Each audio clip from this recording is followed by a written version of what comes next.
Due to the nature of the mind, which always seeks for black and white solutions and answers, it is easy to fall into the idea that everything depends on one's own efforts, or alternatively, that one's efforts do not matter as the divine controls what occurs. In actuality, there is no real opposition between the two extremes. They're complementary concepts. The solution is to appreciate the different standpoints involved and the way that the divine action takes place through the mechanics of the individual and the universal manifestation. This issue actually tracks closely to the debate about whether there is free will or determinism in our existence. Personal effort represents the element of free will. Divine control represents the element of determinism. The solution to both of these debates, effort versus grace, free will versus determinism, is to recognize that the divine manifestation operates through the action of all the individuals, and the interaction of all elements brings about combinations that result from the choices made by each individual in the collective manifestation, carrying out the overarching intention of the divine in the manifestation in the first place. There is clearly a pressure in a certain direction, but the specific paths, details, events, decisions are subject to individual response and decision. This is analogous to the idea underlying quantum physics that atoms can be understood as both a particle and a wave, and there is no advance constraint on each atom as to how it will act. At the moment of observation, the choice is made and solidifies.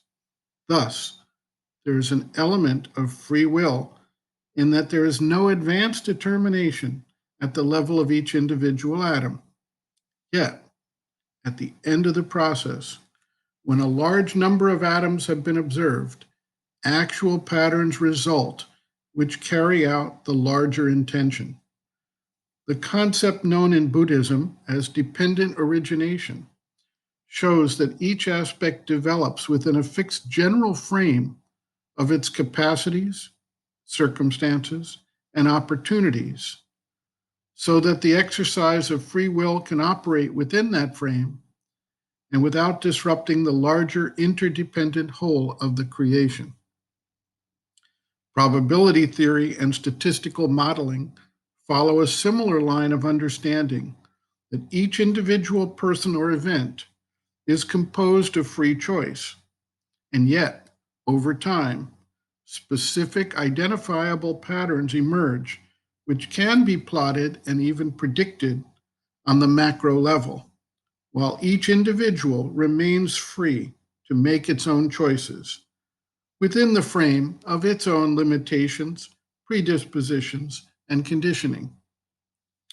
If we turn then to the question of the operation of the divine grace in this context, the direction and the pressure of the divine intention is always there, but the individual must both be receptive and prepared to accept that intention for it to be fully operative.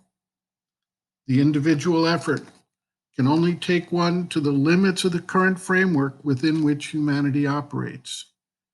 To exceed those limits, something new must be able to intervene and expand the framework. In his book, The Mother, Sri Aurobindo describes in detail the conditions to receive and benefit from the divine grace, as well as the actions of the individual to prepare for this higher intervention. We see similar things occurring all the time, even in the outer material circumstances of the world. Someone is offered an opportunity and can choose either to accept or not. The opportunity requires an effort and commitment, and some will decide that it is either too risky, not worth the effort, or would require one to give up something else that one is already committed to. Thus, opportunities pass by. Some of these may be representative of a grace that would enhance the life, but the individual was not ready to receive them, and thus did not get the experience of this grace in the circumstances of the life in the world. There are others who are inspired to act, to focus the attention in a new area, and who prepare themselves as completely as possible for that direction. If the grace comes to them, they are prepared, ready, and receptive, and their lives move swiftly forward. In a similar manner, divine grace may find an unready subject or a prepared subject, with the difference leading to potentially dramatically different results. The readiness is not necessarily visible from an outer mental viewpoint. It has nothing to do with social status, wealth, role, family connections, or business development. Rather, it is an inner psychological preparedness or readiness that is needed. Sometimes, someone who has been crushed in the material life of the world may find that a new inner life opens up and blossoms forth as an opening for what can be later seen as an intervention of grace. Sri Aurobindo writes, quote, "Without the grace of the divine, nothing can be done. But for the full grace to manifest, the sadhak must make himself ready. If everything depends on the divine intervention, then man is only a puppet, and there is no use of sadhana, and there are no conditions, no law of things, therefore no universe, but only the divine rolling things about at his pleasure. No doubt, in the last resort, all can be said to be the divine cosmic working, but it is through persons, through forces that it works, under the conditions of nature." End quote. Reference, Sri Aurobindo, Integral Yoga, Sri Aurobindo's Teaching and Method of Practice, Chapter 4, The Divine, the Gods, and the Divine Force, the Divine Grace, pages 91 to 94.